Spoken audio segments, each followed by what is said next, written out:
Do you think with the offensive line playing better and more downfield passing, Luck is returning to his old habit, throwing into coverage, not taking checkdowns, etc.? Obviously the last couple weeks, Joey, there's been 3 picks into coverage deep down the field. But I don't want to say that just yet. I thought the Ebron pick was a really bad decision. I didn't think the Miami throws, Joey, were necessarily bad decisions. I just thought they were bad throws. Maybe the one to Hilton was a little bit more covered, but that's Xavier Howard. That dude made 2 great plays. The Ebron pick from the Miami game, that's a ball he just should have led Ebron on. So I'm all for still taking chances down the field, just more high percentage throws. And I still think Luck is checking it down at a really high rate. Tampa Gabe says, how good Hooker was pre-injury, That's awkward. do you think the Colts should change up scheme throughout the game to get him more involved defensively? With how many plays going underneath against the Colts, Malik's ball hawking, big playability isn't being utilized? It's a good question. Malik Hooker played 58 snaps on Sunday and had 0 tackles. You don't usually see that from an NFL defender. I went back and watched. It's not like Hooker's missing tackles. It's just that the ball, with Cody Kessler, quarterback especially, is not coming his way. So it is kind of twofold. Are you very content with Hooker at the back end being like, nothing's getting by me, I'm the back line of this defense, and that's fine for our 15th overall pick? Or do you want him to create more on his own? Be like a Derwin James, something like that. And I know Clayton Geathers is more of your box safety. Right. He had, I think, 7 tackles on Sunday. So it's something I want to ask Matt Eberflus later today. We're taping this Tuesday morning, per usual, when the coordinators meet the media. Like, did Malik Hooker do his job? Because Jacksonville really didn't have any chunk plays whatsoever. He almost had that near pick early in the game, which I feel like 5 guys had a chance to pick that ball off. But again, I didn't notice Hooker missing tackles or whiffing on plays or not filling run lanes or anything like that. And Chris Bauer spoke last night. He's still pretty high on, obviously very high on Hooker, and thinks that he's seen in recent weeks him get back to that old Hooker in terms of just his athleticism.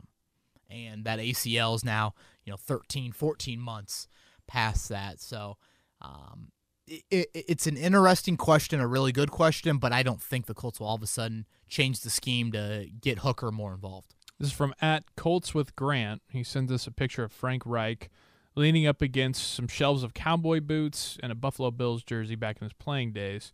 Wow. He looks like a cowboy. He's got a cowboy hat on. He's got his hands in his pockets with a thumbs out, the whole deal. Sounds like a Brett Favre ad. It looks like it if you can't really see his face. But he says, you guys doing anything for Coach for his birthday today? Happy birthday, Frank Reich. Mm-hmm. 57, I believe, for the head coach. He'll be busy game planning for probably the toughest game of the year. Oh, yeah. Biggest game. I know every week's the biggest game, but this is the next week, and it's big. That was not. You did a great Frank Reich impression there on his on his birthday. We won't hear from Frank Reich today. Tuesday is his day off in the media. We'll chat with him tomorrow. But happy birthday to Frank Reich. And like I said earlier, I've appreciated how he's handled things this year with the media. I think injuries, sure, I'd always love him to be a little bit more forthcoming, but his decision-making after games, he's honest, he explains his thinking, and there's not a lot of coaches in the NFL that will do that, especially after a loss. It's from our board, Daryl. He says, what kind of blackmail does Ryan Grant have on Frank Reich? No way he's outperforming Reese Fountain. Joey, I posted the hits and misses pieces on Monday morning, and I don't know if you caught that, but Ryan Grant was in there as a miss. 2 targets, no catches, an offensive pass interference penalty for Ryan Grant on Sunday. I think he's had 4 catches since coming back from injury after the bye week. So 4 catches in the last month. Dontrell Inman obviously has supplanted Grant on the depth chart, on the target chart, whatever you want to call it. And the 4 catches, Joey, have gone for like 20 yards. So even when he's caught it, he hasn't done anything really with it. So An injury flared up in that Jets game, and it's looking like Ryan Grant will be another disappointing free agent signing at the receiver position for the Colts.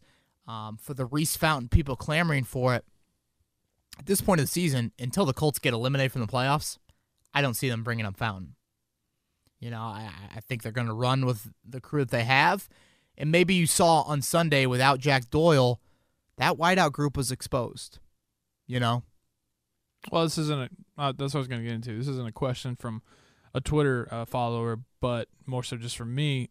With a signing like Grant going the way it has, does that maybe flip Chris Ballard's perspective in his mind in terms of, okay, they may be costly, they may be a little bit more in terms of the pocketbook, but do I have to go out and find a playmaker? It's a great question, Joey. Great question. And I think it should.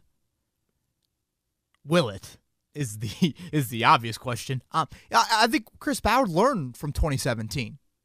More resources into the O-line. Make sure the quarterback position is properly addressed. He didn't trade Jacoby Brissett this offseason when we could have for some decent value.